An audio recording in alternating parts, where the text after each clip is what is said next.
So with that, let's turn to Ginny D, because you said you have an idea. What is your idea? Let's start from the beginning.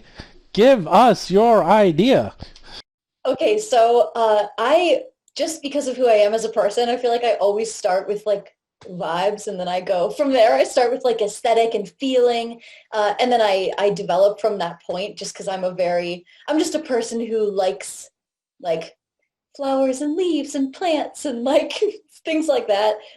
Just sort of a basic cottagecore kind of D&D girl. My first player character is like a elf with flowers growing out of her green hair kind of situation. So I was looking through the artwork that you guys sent me for already existing dragons in the book, and I was like, oh, there's some like beautiful, I don't know if I'm allowed to say what's in the book. Oh, you could say. You could say. Okay, there's like some beautiful, like leafy, foresty looking dragons, and I was like, okay, well, like check that off. I can't throw that in there. That's already happening. And so I started thinking about my new like aesthetic obsession that I've moved into is mushrooms, and I just love like the vibes of mushrooms, and I also love how sort of they're like cute and threatening, which is my favorite kind of combination because mushrooms can be so deadly, and sometimes you can't even tell which ones are deadly based on how they look.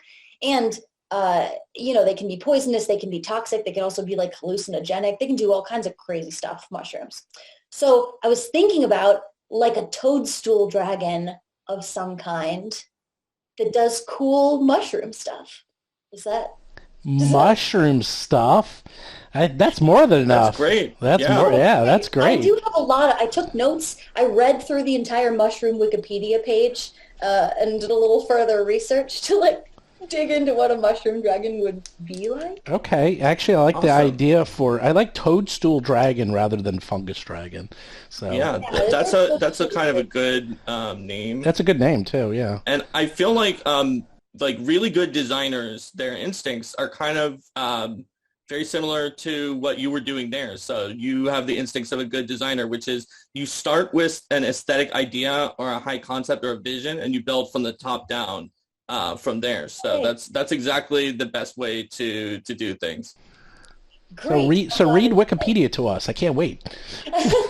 Well, I took some relevant notes. I was thinking about like it'd be cool to have gills because mushrooms have gills, but gills on a dragon are going to look really different than gills on a mushroom. But I just thought gills are like a cool sort of biological feature that you could apply to a dragon in an interesting way. And I also just love bioluminescence as a whole thing. I don't know if that's, I don't know how much sense that makes because bioluminescence is sort of like an underground thing. And I don't know if we're going to be like vibing underground dragon here, but that's just a thought that I had.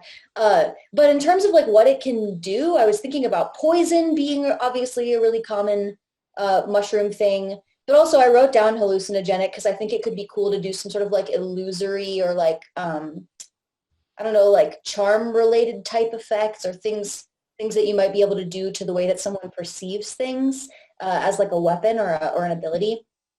Um, and then I also wrote down that a lot of mushrooms live or grow in colonies. So I thought it would be cool to have these be like very social dragons who live in communities. Um, and potentially are, I don't know if that means they're friendly to everyone or if it just means that they have strong community amongst themselves, but I think that's cool, a cool idea. And then I also wrote down fairy rings just because I thought that'd be a cool basis for some sort of ability or like, I don't know, action or something that they can do, like something sort of area of effecty maybe, just because fairy rings are such an iconic mushroom thing. I don't know if I should just, these Keep are, I'm just going. pulling out my No, notes. there's no bad This is ideas. great. Keep going. I also wrote down so mushrooms feed on decaying organic matter. So I thought it would be, I don't know if this is like too detailed to put into this kind of thing, but I just love the idea of them like preferring their food rotten because that's like super gross and just like an interesting thing for like a whole culture to have. And then I also wrote down that they breed via spores, so they could maybe, I don't know if you guys have like systems in place with like dragon eggs and stuff like that, but it would be cool if they reproduced asexually, but I don't know if that's even possible with your system. And then Hmm. I also wrote down hate vinegar because apparently you can use vinegar to kill mushrooms. That is the extent of my notes. That's great. This is That's great. that's a lot of notes and that have a lot of good points. And honestly, we don't get into the details of like dragon birth rates in terms of mechanics, but we certainly have like lore sections where we just talk about them, and then that's a great place to mention that they use spores. So we could definitely put that in there. Yeah, no, this is absolutely fantastic because the Dragon Ancestry book is broken up into two parts. We have abilities, and then these abilities are the same as feats. And this is for Pathfinder and 5e. So, think of any mechanics in 5e, how it would work. So we have abilities and feats that you can take as you level up. So these are great, like, whether it's bioluminescence or poison or having gills or eating gross dead things, like, that could be a feat. It's like, oh, I could eat anything. That's the feat. That could be the name. Eat anything, and that's what you can do. And then there's a lore section that will have a whole outline and long details about the dragon and how it interacts with people, how it sees itself with other dragons, humanoids, monsters, and so forth. So this is actually way more than I expected. So good job. This is great. You did your homework. If not an extra overcommitter of a person. I can tell. That's awesome. Like, yeah, and I'm a toadstool fungus style dragon is something that I don't think like we've necessarily seen before. And I was also thinking towards fairy rings as a sort of like more advanced ability on it. And so when you said it, I was like, yeah, that makes perfect sense because of that association with mushrooms. It gives you something that's a little bit more magical because we also have a lot of things that are also based on real world science. And so when you ground a creature in things that people know sort of from their life or from folklore, it can really make a strong monster. All right. So with that, let's go through maybe some general concepts now that we have this down. So what type of breath do you think you would like to have? A poison breath weapon or a hallucinogenic breath weapon? We can figure out the details, but that's sort of an iconic aspect of dragons. So it can even be something random, which is always fun, where they breathe on you and then it's like, what is it? Who knows? It could be hallucinogenic. It could be poison. It could be anything. It's a little bit more complex, but it would make it a unique dragon type, I'll tell you that. Yeah, that's really cool because I did initially think, yeah, like a poison spore type breath weapon makes a lot of sense for a fungus dragon of some kind.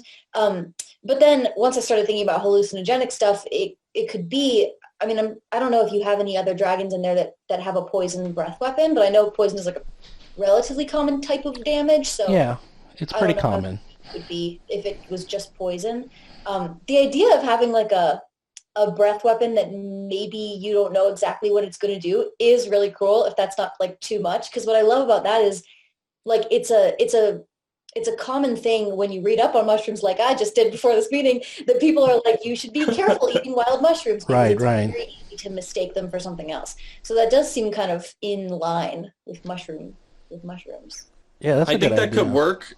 We want to have at least one that's just basic damage, just from a rules perspective. Poison spores is perfect. That makes a lot of sense. But just like if you've ever fought against a gold dragon or some of those other metallic dragons in the monster manual, they kind of have a like, we do fire damage, or also it can be a weakness breath if we want. We could have one that does poison or possibly like a random assortment of weird spore or debuffs that it could do. And then that could be in Pathfinder be a separate feat. In 5e, sometimes feats do like multiple things together, so we could find a way to combine it. That would be awesome. I think having some options for like maybe a hallucinogenic breath weapon that will do something to people like confuse them in some way. I'm trying to think of whether or not there's like I don't think there's like a D&D mechanic, at least for like confusion, is there? Like, I can't imagine this. I can't think of a status condition that makes you confused. There's the confusion spell. Yeah. Is there like a ray that does that? Well, in Pathfinder, there is confusion as a It's stat. a condition. Yeah, but condition. in D&D, it's a spell, so we could just say like it has the effects of the confusion spell, which it looks like they roll a D10 to determine like what they're going to do. Oh, perfect. Yeah, I love that. Yeah, I could see if you were fighting a dragon and you thought it was going to poison you and then you just ended up being confused. In some ways, that might be a huge relief. Hmm. Hmm. Or if it just like got in the air and caused things to be heavily obscured or something like that. And it's like, okay, I'd rather not be poisoned though. So Yeah, yeah, absolutely. So I'm going through the like core concepts of dragons. We have a name, which I mean I'm going to look it up. We have to do a little bit of research, make sure nothing like this is taken. I have never. I mean, I've seen tiny fairy dragons on toadstools, but I've never seen a toadstool dragon. I don't think there is I've one. never seen So one, and now I think about it, it's you came up with something completely unique. So that's good. We have a breath weapon. So, and we can come back to this, but color. So this is always the most iconic thing. They're color coded for your convenience. When you see it, you're like, gold dragon, I know what that does. Oh, a black dragon, I know what that does. I wrote some thoughts down on the visuals. I thought, obviously the iconic toadstool that we all think of is like the Amanita red mushroom with the white spots, which could be cool. I think that is in some ways like maybe getting a little overused in terms of mushroom aesthetics, just because it's a popular thing right now. One of my friends just launched a whole collection of like red toadstool white spot type sweaters, and I've just seen like a bunch of stuff around it, which is one of the reasons why. Yeah, there you go. So cute. That's one of the reasons why I was also thinking about maybe something bioluminescent, like more of a green, like a light glow kind of vibe, or like a blue.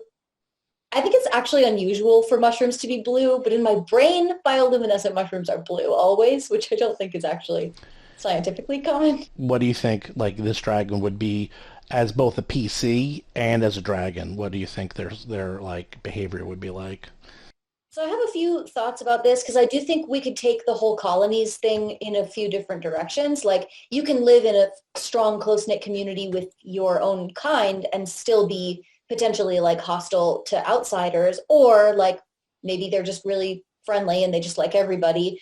So I don't know if there's like a way that is sort of more interesting in the context of your book, I or think if you leave it open, that like some colonies are pretty insular with just toadstool dragons and others are welcoming of all sorts of different people, then that lets the GM and the players who are going to make a story about the dragons use them in more context. So that it is actually it's a strength that you have the flexibility for both of those two things. okay, great. Well, yeah, I think as long as we have that sort of like core concept that they live in, that they're social like community creatures, I think that makes a lot of sense for a toadstool dragon. And then I was thinking about all the things you can do with mushrooms. Like a lot of people cook with mushrooms, or mushrooms can be used in medicine, like in folk medicine. So I was thinking like, I don't know, maybe they really like cooking, or they're like culinary dragons that do a bunch of cooking stuff, or maybe they're like medicine type dragons who like train to be healers and like are very focused on medicine. I don't know if any of those things make sense. I Yeah, know those are I know that great. my image of a dragon is like giant dragon on gold horde in cave killing everyone. So Oh no, they're cooking dragons. Yeah. I love that. You have no idea how much I love that. And there's nothing like that in anything really, in Pathfinder and D&D and anything. It's such a basic necessity of life, and you just don't see it. I mean, there's a lot of drinking. Okay, there's a lot of that, but the actual cooking part, there's not. So if we had, these dragons, toadstool dragons, are like master chefs, people would be like, "What?" I mean, that's such a cool concept, and they're just like pulling mushrooms off their shoulder, throwing it into the stew. Like Yeah. they're like they're their own like spice rack. That'd be crazy. I Yeah, love cook. that. My PC that has flowers growing in her hair, she makes tea with the flowers and leaves from her own hair sometimes, which is like a Nice. just a little slightly auto cannibalistic in some ways. And it's just a weird detail that I love. The only thing I'm thinking now though is I'm like, oh, they love to cook. They season with mushrooms, but I also said that they might prefer their food rotten. So maybe they love to cook and other people don't like what they cook. I don't know. I don't know what the situation is. Hmm. Or Mm. maybe they cook in such a way that other people are like, wow, this is amazing. And they're like, thanks. It's all decayed. Yeah, I don't Maybe know. maybe fermentation is the way to go with that, right? Because Ooh, when something gets decayed through the process and we don't like it, we call it rotten. But when it gets decayed and we like it, we call it fermentation, even though it's the exact same thing. So absolutely true. maybe that means they're great at fermenting stuff, and that they've discovered, just because they've let things go much more rotten than most people ever would, they've discovered some unique fermentation cooking based techniques. I actually like this idea a lot because they can be that, they cook. What makes their cooking so unique is that, everyone cooks in the world using, I don't know, it's like standard meats, standard spices. But since they are like one with the mushrooms, they know which mushrooms and which fungus is safe to eat. So they can mix and put flavors into their food that no one else can do.